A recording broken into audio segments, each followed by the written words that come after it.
안녕하세요. 공시와 투자 키팩터를 통해 투자 아이디어를 찾아주는 테린이 아빠입니다. 내용 보시고 도움되시면 구독, 좋아요, 알람 부탁드리겠습니다.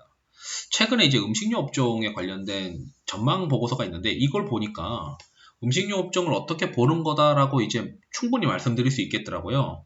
최근에 이제 대신증권에서 하반기 전망 보고서가 있는데 이 하반기 전망 보고서 꽤 잘 쓰여져 있는 것 같습니다. 이제 다른 업종 중에서도 좀 괜찮은 업종에 대해서는 제가 좀 정리해서 말씀드리면서 도움이 좀 되시면 좋을 것 같습니다.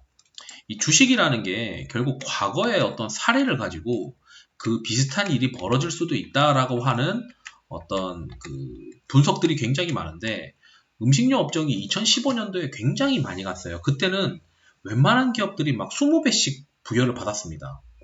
그때 이제 저도 한참 이제 음식료 업종을 막 베팅하고 그랬었죠.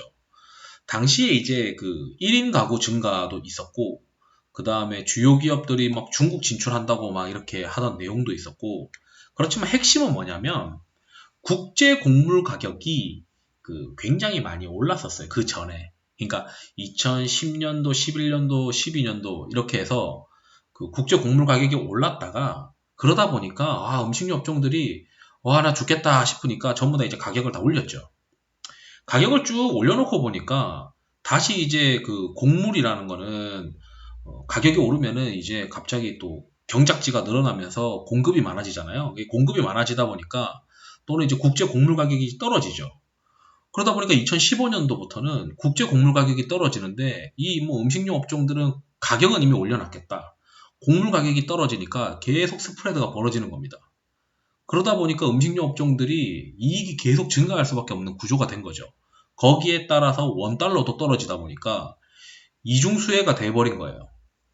결국 이제 뭐냐, 이번에도 좀 비슷할 거다라고 하는 내용인데, 2014년도, 15년도에 이제 음식료 업종의 12개월 포워딩 PER이 17배에서 22배로 굉장히 많이 받았다, 밸류에이션을. 성장하는 업종처럼.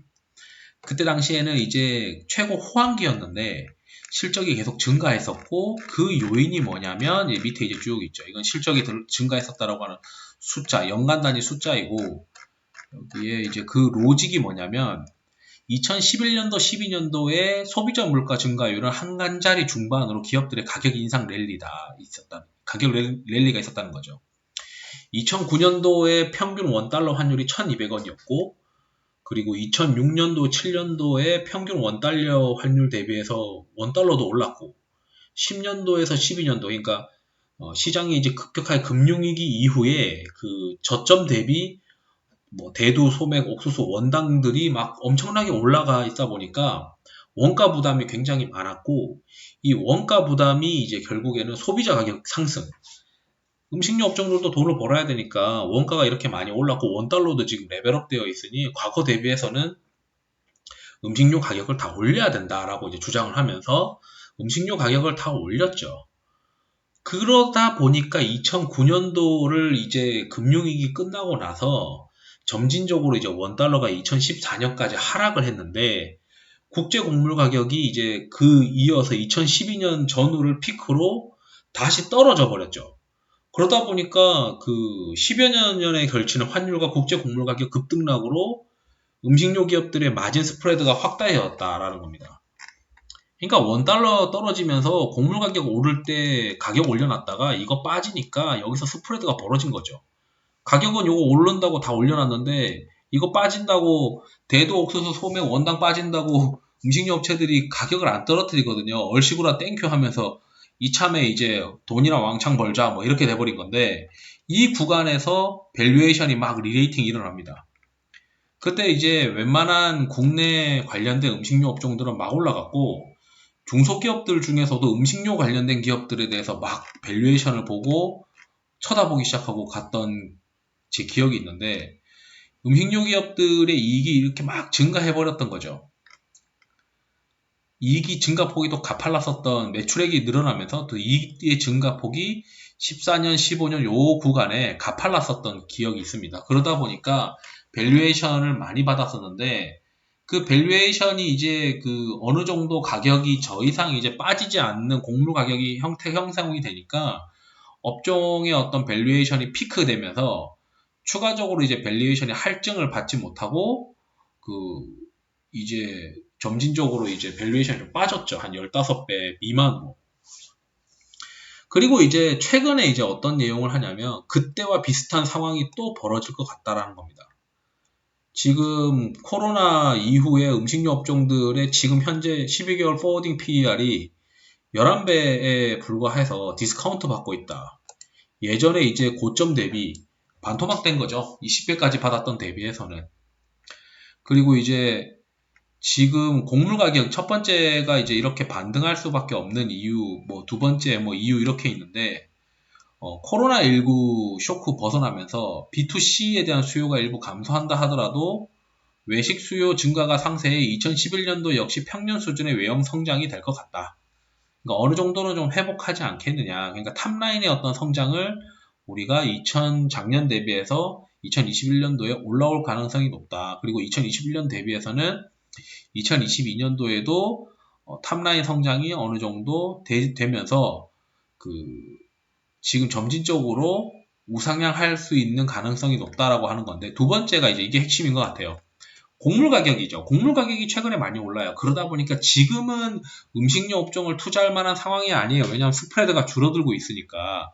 가격 상승할라 치면은 정부가 나서가지고 자기들 지지율 떨어지니까 틀어막고 있는 거죠. 그렇다면 올해 이제 하반기쯤 되면 지지율이고 뭐고 나발이고 간에 대선 국면으로 들어가게 되면은 이 통제가 안 됩니다. 그리고 곡물 가격이 올랐다라고 하는 명분도 생기죠. 그렇게 되면은 원가 부담이 가중되는 시기쯤이 되면 이 시기쯤 되면은 한 3분기, 4분기쯤 되면은 제가 봤을 때는 가격 상승을 시도할 것 같아요.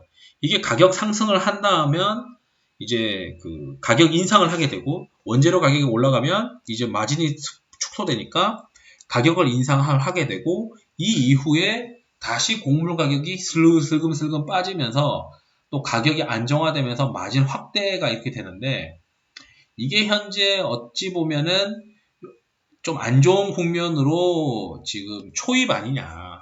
그렇다면은 지금 가격을 올릴 때, 그러니까 음식료 업종들이 가격을 올릴 때부터는 이제 쳐다보고 거기서 이제 곡물 가격이 빠지면은 주식을 계속 붙들고 있어야 되는 전략을 해야 한다. 이제 이거를 과거 사례를 통해 가지고 이렇게 풀어서 알려주고 있는 겁니다. 굉장히 심플하죠. 물가가 올라서 가격 올리고 나니까 다시 이 원재료 가격들이 빠지는데 가격을 안 떨어뜨리다 보니까 스프레드가 벌어져서 주가가 한 번 더 크게 레벨업하고. 그래서 결국은 뭐냐, 기업들이 가격을 인상시킬 수 있는 요인, 곡물 가격이 올라갈 때는 초기에는 좀 시세가 안 나고요. 그리고 나서 어느 정도 시간 지나면은 곡물 가격을 올리게 되고, 왜냐하면 주가가 이미 그거에 반영이 돼 있잖아요. 그러니까 곡물 가격이 올라가면서 원가 부담이 주가에 충분히 반영된 다음에 주가가 이제 두 가지 형태로 나뉘는데, 다시 곡물 가격이 빠져가지고 스프레드가 벌어져서 주가가 오르든지 반등을 하든지, 그게 아니면은 가격 인상을 해서 주가가 반등을 하든지, 이 두 가지 중에 하나가 나오고, 만약에 이제 가격을 인상을 해서 주가가 반등이 나온다면 그 이후에 곡물 가격이 빠지면서 다시 한번 크게 스프레드가 나오는 상황이 벌어지면서 크게 돈 벌 수 있는 기회가 되고, 그게 과거의 2014년, 15년이었다. 이거에 대해서 지금 역사적인 어떤 해설을 통해서 지금 비슷한 국면인 것 같은데요? 라고 하는 건데, 이게 몇 번은 반복될 겁니다. 여러분들이 이제 살고 있던 앞으로도 한 5년, 6년, 10년 이렇게 해서 앞으로도 이러한 국면들이 한 몇 년에 한 번씩은 반복이 될 거예요. 이 빅사이클이 우리가 이제 큰 안 좋은 시장의 어떤 급락이 10년에 한 번 있다고 하듯이, 이 음식료 업종들이 10년에 한 2년 정도는 주목을 받는 구간들이 있는데, 그게 과거에 2014년, 15년이었으니까 지금 한 10년째가 또 돌아와요. 근데 희한하게도 또 곡물 가격이 지금 좀 세죠. 곡물 가격이 세니까 거기에서 이제 원재료 가격이 세지니까 가격 인상 효과가 또 발생할 거고, 그 가격 인상에 대해서는 이번에는 또 한번 눈여겨봐야 될 것 같다. 이걸 이제 말씀드리고 싶고, 음식료 업종의 큰 틀은 이렇게 보는 겁니다. 라고 말씀드리고 싶어가지고 영상을 준비해 보았습니다. 투자에 도움이 되시길 바랍니다. 감사합니다.